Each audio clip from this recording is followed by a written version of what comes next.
Jadi latar belakangnya adalah remaja putri rentan mengalami anemia karena menstruasi dan satu. Jadi sebenarnya ini latar belakangnya adalah saya diminta untuk memberi masukan oleh tim peneliti di Poltekkes Kemenkes Tasikmalaya tentang masalah stunting secara nasional.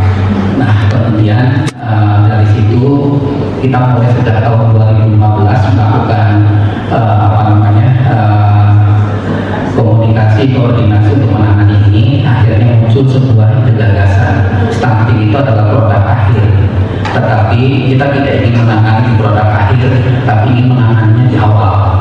Jadi masalahnya adalah berdasarkan temuan dari riset kesehatan dasar nasional yang dikeluarkan oleh Kementerian Kesehatan pada tahun 2018 bahwa masalah utamanya muncul pada remaja putri yang banyak mengalami anemia.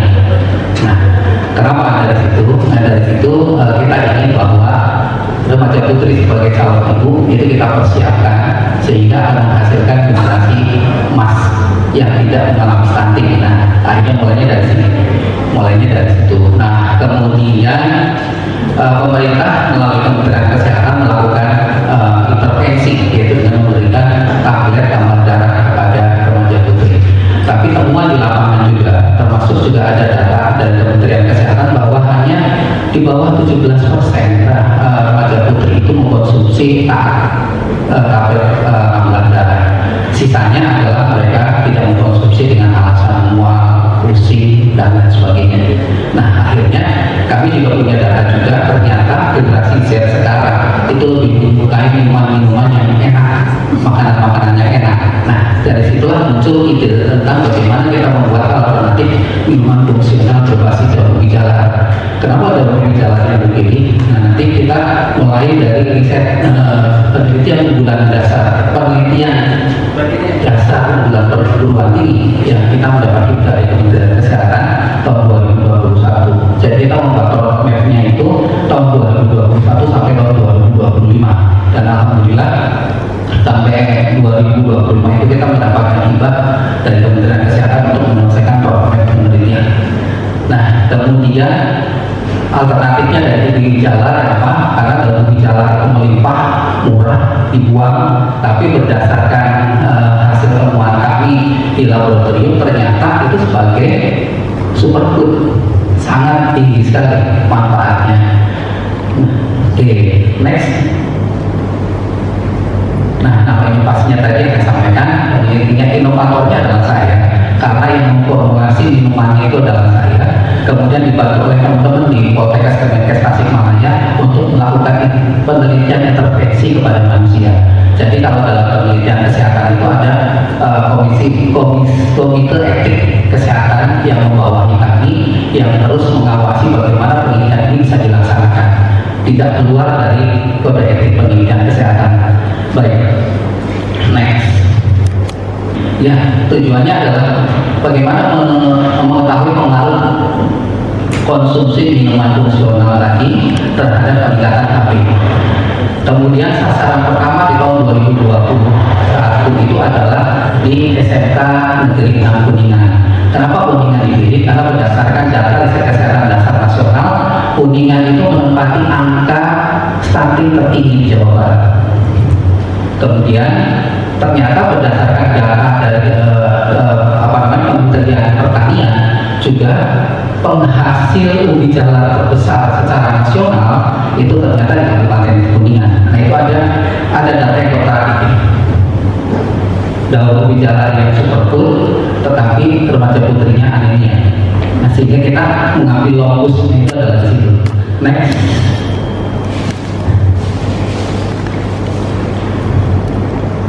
Oke, ruang lingkupnya adalah bagaimana kita membeli dari petani.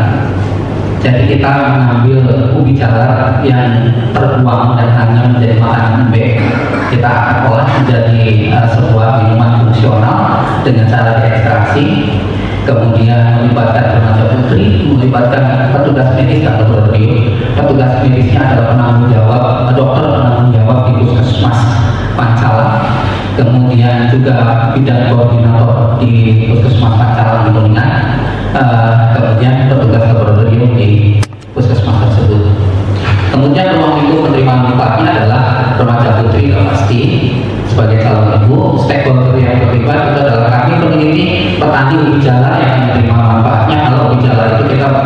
kita produksi secara massal untuk kegiatan ini, kemudian tenaga medis yang tadi saya sampaikan, kemudian sekolah juga sebagai responden, kemudian pemerintah untuk membuat regulasi. Next Pak. Apa novelty-nya? Novelty-nya kalau yang pertama dulu gejala yang saya katakan tadi. Gejala melimpa tidak termanfaatkan, tapi berdasarkan uji menghasilkan sesuatu kandungan yang luar biasa. Novelty yang kedua adalah teknik autofermentasi.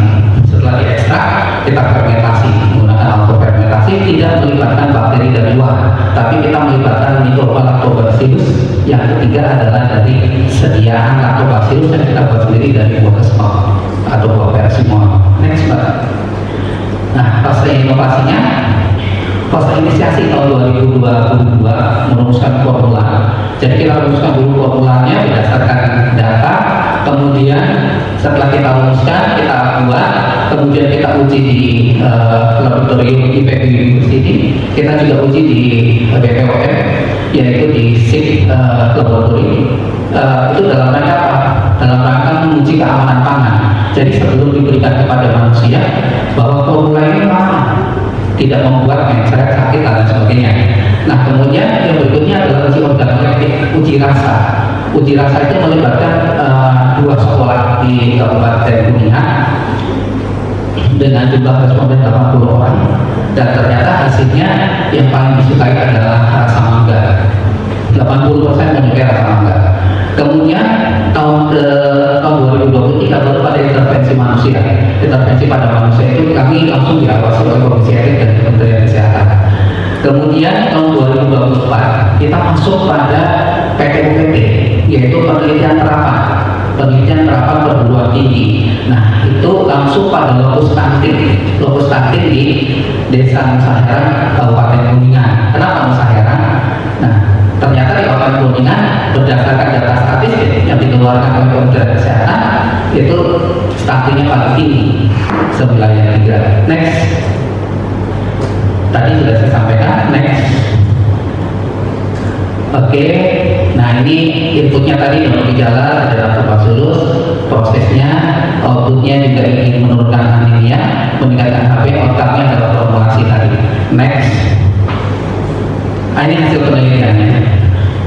Terjadi peningkatan HB itu sampai 70%. Kemudian itu adalah data kualitatif.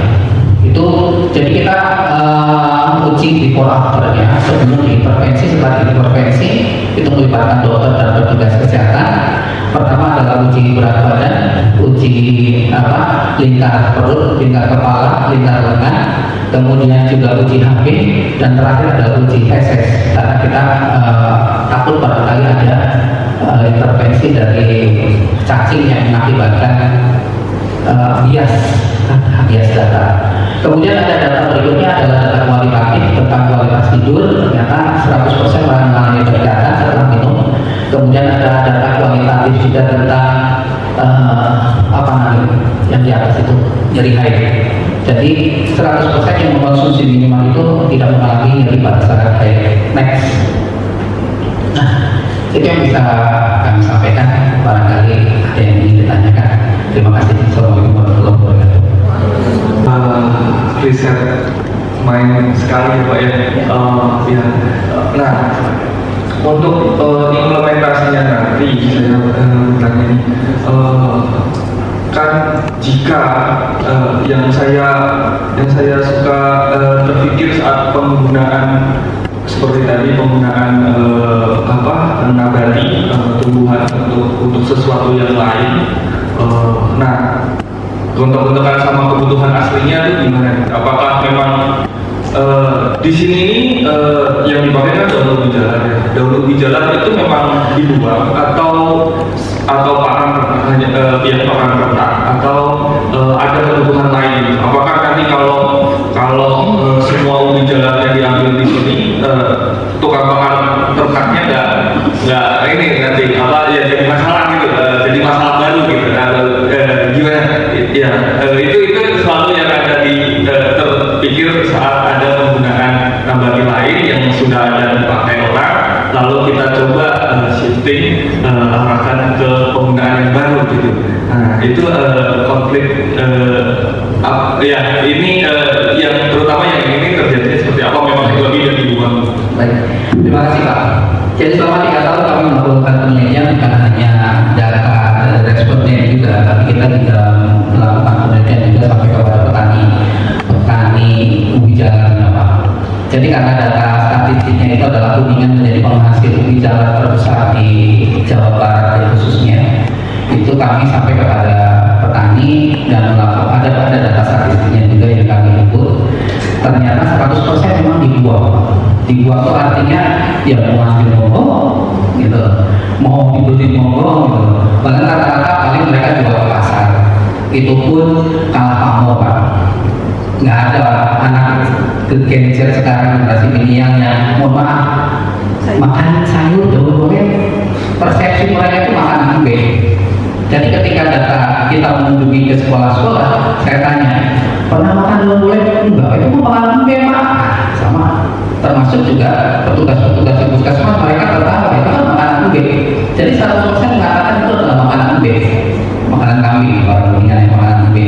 Jadi kalau misalnya itu dimanfaatkan, akan terjadi peningkatan nilai tambah terhadap petani. Kalau ubi jalar sendiri, ubi jalar itu sesuatu yang sangat murah Pak. Misalnya kalau mereka jual di pasar, kita beli di harga sekitar 6.000, tapi dari petani ketika saya tanya, kalau panen raya cuma 1.000 Pak, malah dibelinya pernah sampai 500 rupiah 1 kilo. Dan ada yang jual juga ke mana, ke yang eksportir ubi jalar itu yang di apa di Plumbon itu ya, Indowoyang, itu cuma 2.500 Pak. Artinya dari sisi harga saja nggak rasional banget gitu. Ubi jalarnya saja, belum yang namanya daunnya dibuang menjadi sampah. Akhirnya diambillah oleh peternak untuk makan ternak. Seperti itu Pak kondisinya. Ya, terima kasih. Ya, bahwa itu telah diamati dari riset juga, itu juga apresiasi karena memang ya seperti dikatakan saat isu teknologi itu green energy gitu kan, isu itu selalu berkembang gitu Pak. Jadi ya jadi kalau memang itu dibuang dan menambah nilai tambah, itu akan menambah nilai juga di inovasinya gitu. Ya, ada pertanyaan ini dari Baik, terima kasih Pak Hisham. Saya berharap sih ada contohnya Pak. Soal besok. Iya, saya bagikan terima kasih semoga bisa dibawa, karena memang saya salah satu pengkonsumsi penambah darah ketika masa-masa hamil ya, seperti itu. Kita dipaksa banget dan penderita sekali rasanya ketika mengkonsumsi pil penambah darah. Saya akui seperti itu. Tapi ketika ada inovasi minuman, biasanya itu bentuknya ekstraksi ya Pak. Sudah ekstraksi. Biasanya kalau saya minum buatannya UMKM, produk-produk itu biasanya butek-butek gitu ya Pak. Jadi saya merasa Pak serius ini enak. Bagi Gen-Z kan nanti dulu nih, kalau kampanye seperti itu ya mungkin saya juga akan protes seperti itu kan. Nah terus perisannya apakah menggunakan perisa buatan atau ada campuran lain Pak, seperti itu? Itu yang pertama yang saya tanyakan. Dan harapannya ada masukan, harapan itu botolnya atau kemasannya bisa lebih ciamik ya Pak. Sama seperti Kiranti, saya sebut nama merek karena saking begitu bagusnya. Ada teman saya yang lagi kuliah kepanasan, wah cakep nih gitu kan, dia beli yang ternyata laki-laki, minum aja dilihatin sama orang-orang, kok orang pada lihatin saya ya, teguh gitu kan di kereta itu. Ternyata dia nggak tahu kalau itu minuman khusus untuk datang bulan. Dia pikir enak-enak aja gitu kan, ekstra kunyit, seger gitu. Sampai habis orang pada ngeliatin gitu. Ternyata memang dianggapnya sebagai minuman khusus perempuan, laki-laki juga boleh seperti itu. Mungkin itu aja Pak. Baik, terima kasih Bu Dokter. Yang pertama adalah tentang uji organoleptik. Kenapa kita uji organoleptik? Karena kita ingin mengetahui cita rasa yang disukai oleh remaja putri atau generasi Z sekarang itu apa sih? Nah, akhirnya kami membuat 5 malah membuat 5 rasa. Salah satu yang disukai adalah bukan salah satu, terpilih terbaik disukai oleh responden itu sampai 80% itu adalah rasa mangga. Aroma mangganya dari mana? Aroma mangganya adalah dari temu mangga, dari keluarga kurkuma, Jadi kalau ibu cari di pasar hanya temu mangga, coba dibuka, dicium rasanya itu aromanya mangga. Jadi kita tidak menambahkan sintetik, perisa dan perasa apapun. Itu yang pertama yang dia, sehingga tidak ada perisa yang lain. Terus yang kedua tentang kemasan dan lain sebagainya. Kami ini baru turun kemarin dari Kuningan juga, banyak pertanyaan, dijualnya kapan Pak? Kapan kami bisa beli dan lain sebagainya, terutama masyarakat. Karena kita langsung ke posyandu. Kita bilang kami bukan UMKM Bapak Ibu. Kalau UMKM itu bikin bisa jual. Kalau kita terikat sebagai peneliti, kita juga tahu regulasi BPOM kan panjang, nggak sesederhana yang kita pikirkan. Sehingga itu kita lakukan dulu ya. Dan mungkin sebagai penutup saya sampaikan bahwa penelitian kami alhamdulillah ini sudah terpublikasi di Scopus 3 Elsevier di Human Nutrition and Metabolism. Kemudian juga sudah mendapatkan paten sederhana yang diakui oleh yang dikeluarkan oleh DKI dan WIPO, World Intellectual Property Organization. Saya kira itu saja. Terima kasih. Assalamualaikum warahmatullahi wabarakatuh.